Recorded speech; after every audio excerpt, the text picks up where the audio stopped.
pintu mereka ini kita masuk. Memang disengajakan, diarahkan untuk kita masuk. Tidak mungkin kamu kujuk-kujuk langsung bisa masuk, itu tidak akan mungkin. Diarahkan mereka. Seandainya ini jalur kita lurus saja, pasti akan ada yang membuat perasaan kita yang harus balik dengan rasa penasaran kita. Harus ke sana, arahkan ke sana seperti itu. Itu memang di mereka sudah memberi petunjuk buat kita untuk menyeberang. Kadang-kadang kita jalan ke sebelah sana, ternyata kita udah masuk ke alam mereka. Biasanya kita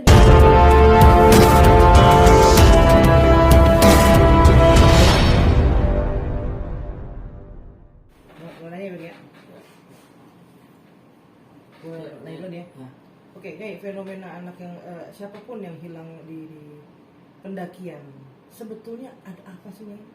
Oke, anak yang hilang di pendakian. Kadang-kadang sebenarnya sih mereka itu sebelum berangkat atau sebelum naik ke itu sebenarnya harus minimal izin dulu atau mereka berdoa dulu untuk dijaga.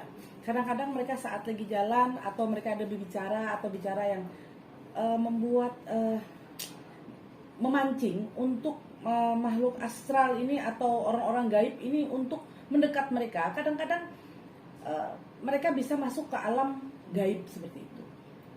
Jadi saya sarankan buat siapapun yang mendaki, bagus kita berdoa atau apapun. Kalau saya pribadi, kadang-kadang saya kalau pergi ke gunung atau saya mau naik seperti itu, saya kadang-kadang saya nyalakan rokok. Saya nyalakan rokok atau di pinggir batu, saya panggil untuk mereka, untuk ini saya kasih rokok permisi untuk saya naik ke sana, saya aman supaya saya tidak diganggu seperti itu. Benar gak sih di setiap tempat atau setiap gunung itu pasti ada gerbang yang harus dilewatin oleh pendaki yang mungkin seorang yang awam atau yang biasa itu nggak mengetahui gitu. Ya, kadang-kadang kan namanya di gunung itu kadang-kadang itu ada pintu alam gaib, pintu gaib, ada pintu istana. Kalau orang yang punya kelebihan kadang-kadang mereka melihat ada istananya, tapi kalau orang yang biasa ya pasti mereka tidak melihat. Kadang-kadang yang mereka jalani, kadang-kadang ini udah dijalani, kadang-kadang kan ada perasaan mau salah jalan atau mau nyimpang, mau melihat sesuatu, itu kadang-kadang menyimpang begitu, kadang-kadang jadi salah jalan, masuknya ke alam gaib atau ke gerbang seperti itu. Nah, untuk orang kita yang awam gitu ya, apa sih yang harus dilakuin sebelum kita melakukan misalkan naik gunung atau ke tempat-tempat yang seperti itu? Ya, biasanya makanya saya bilang tadi doa, minta sama Allah Ta'ala untuk dilindungi. Kedua lagi, kalau saya ya biasanya saya tuh biasanya sih nyalakan rokok kalau saya pakai rokok, kalau ada yang ngerokok, atau saya nyalakan, atau kita bikin kopi lah minimal supaya kita nggak diganggu. Kadang-kadang mereka itu melihat kita jalan, kadang-kadang risih. Ada kadang-kadang orang-orang yang mendaki ini kan kadang-kadang namanya dia sama teman, kadang-kadang bercanda, nggak nyadar bercandanya, kadang-kadang kelewatan. Kadang-kadang makhluk astral ini selalu mengikuti. Apalagi mereka lihat, oh ini banyak orang mau tahu apa yang dilakukan. Kadang-kadang ada yang ngomong yang kurang bagus, kadang-kadang mereka selalu ada, kadang-kadang bisa mengganggu. Kalau memang nyalain rokok gitu atau kopi gitu, itu diletakkan gitu aja dan memang sebagai syarat apa gimana? Sebagai syarat sih biasanya. Kalau kami orang Kalimantan ya, saya nggak paham untuk di daerah Jawa. Kalau untuk kita yang orang Kalimantan biasanya saya seperti itu. Saya nyalakan rokok. Saya bilang nih, saya mau izin, saya mau naik ke sini supaya saya di jalan nggak digangguin. Kalau bisa saya mendakinya lebih cepat, jangan dilambatin atau jangan dikasih gangguan apapun. Saya biasanya seperti itu. Ya, bener gak sih?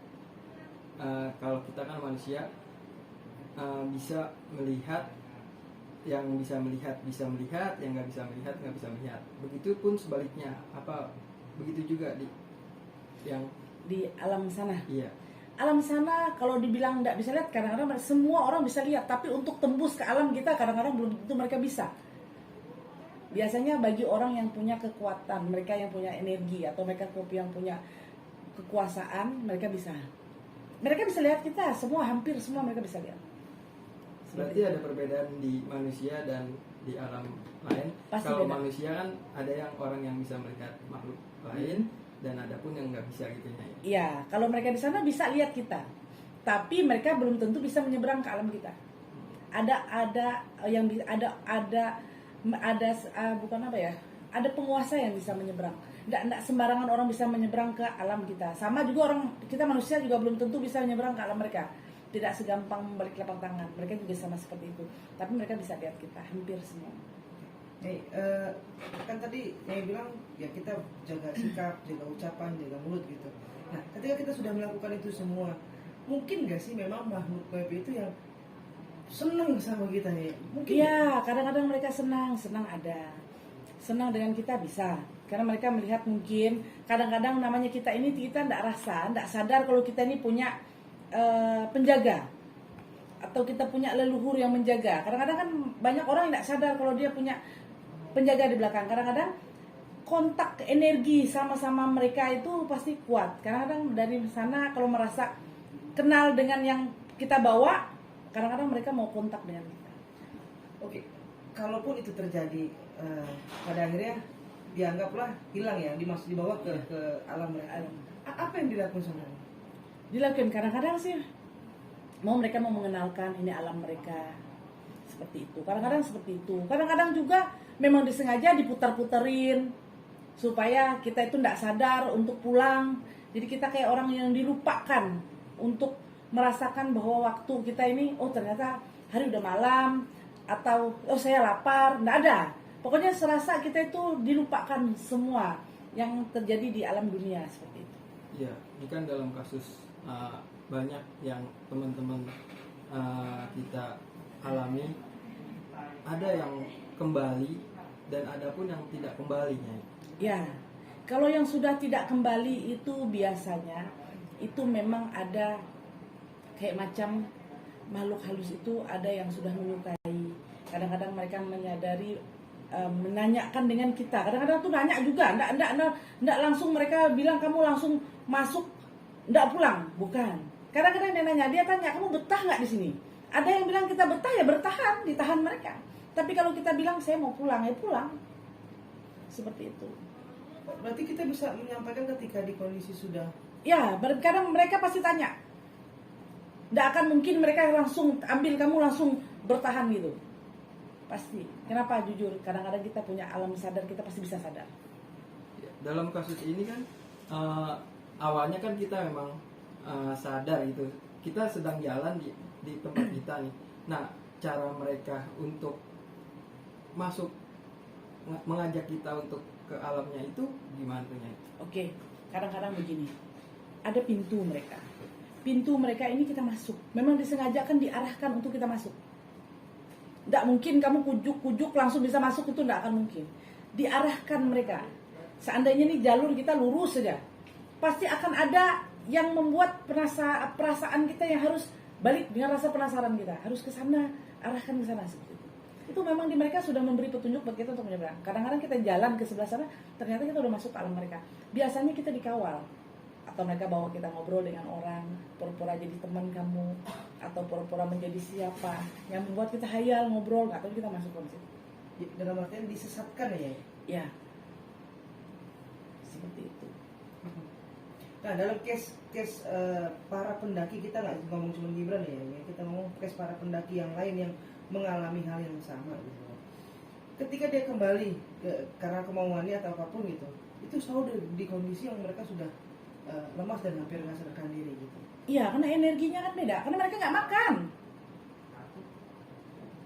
Kalau kita di sana kan kita merasa kita nggak lapar, padahal kita di sana tuh di dunia ini kita udah lapar. Di sana mana ada lapar, karena waktunya perasaan kita masih setengah jam atau 1 jam.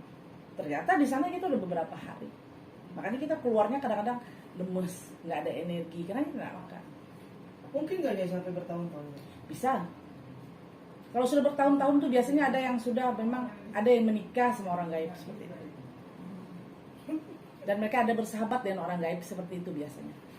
Boleh tanya orang-orang yang sudah bertahun-tahun masuk ke dalam alam gaib, pasti mereka ada temannya, ada sahabatnya. Tapi dalam artian memang tidak dilukai ya nih? Enggak, jarang mereka melukai. Hanya Jarang. senang pastinya. Iya, jarang mereka melukai. Kecuali kalau kita mengusik ya, pasti kita dilukai. Tapi kalau memang mereka mengarahkan kita untuk jadi sahabat mereka, jadi teman, kadang-kadang mereka nggak pernah melukai. Hampir nggak pernah melukai. Oke, ya tadi kan sempat juga dibilang suka terjadi hal-hal yang aneh gitu ya, kayak ada bunyi gamelan, kayak ada yang kayak desa gitu, tapi nggak ada gitu. Ya, biasanya sih banyak suara. Kayak ada pasar, kayak orang ribut, ada kayak bunyi motor, ada banyak macem lah di atas gunung itu, biasanya seperti itu. Ya karena mereka itu kota mereka. Kadang-kadang ada orang yang bisa dengar. Tapi ada juga orang yang biasa aja, nggak ada mendengar sesuatu, nggak ada. Tapi kalau orang yang agak sensitif, yang yang menyadari ada suara itu pasti. Biasanya sih itu orang punya kelebihan. Betul. Dalam kasus Gibran ini, dia bilang dia melihat tim SAR yang lalu lalang di depan dia gitu, tapi tim SAR itu tidak melihat, dan Gibrannya yang Melihat. hilang ini melihat. Nah, ketika berapa sehari dia baru ketemu. Nah, ketemunya itu di situ juga nih. Ya itu biasanya ditutup sama orang gaib. Ditutup. Kita bisa lihat, orang sana nggak bisa lihat. Bahkan kita nggak bisa berkomunikasi untuk memanggil. Tidak akan bisa karena ditutup. Makanya, sedangkan dia juga nggak sadar kalau orang cari dia. Iya. Kenapa? Karena ditutup. Karena makanya saya katakan tadi, kita tidak menyadari bahwa kita ini sedang lagi ada masalah apa di dunia. Karena kita masuk alam mereka, kita berasa nyaman aja, biasa aja. Kita pikir ya orang lewat ya biasa aja. Benar itu orang mencari kita, karena kita nggak sadar.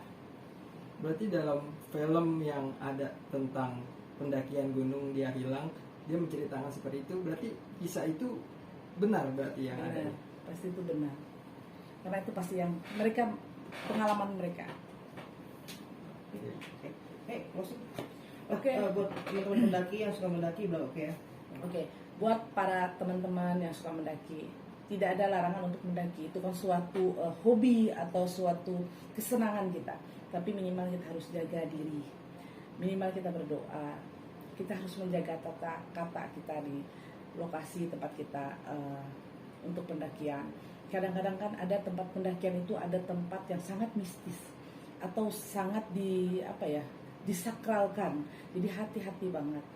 Jadi bahwa sebelum berdoa dulu, permisi dulu, supaya untuk para makhluk-makhluk gaib ini supaya tidak mengganggu kita, seperti itu. Oke, terima kasih banyak sahabat saya. Ini saya tadi beberapa menceritakan masalah yang terjadi di orang yang teman-teman kita yang mendaki, seperti itu. Apa yang terjadi, kadang-kadang apa yang terjadi di mereka. Jadi saya menceritakan sedikit lah, tapi tidak semuanya, karena kan ini hanya sepenggal saja, seperti itu.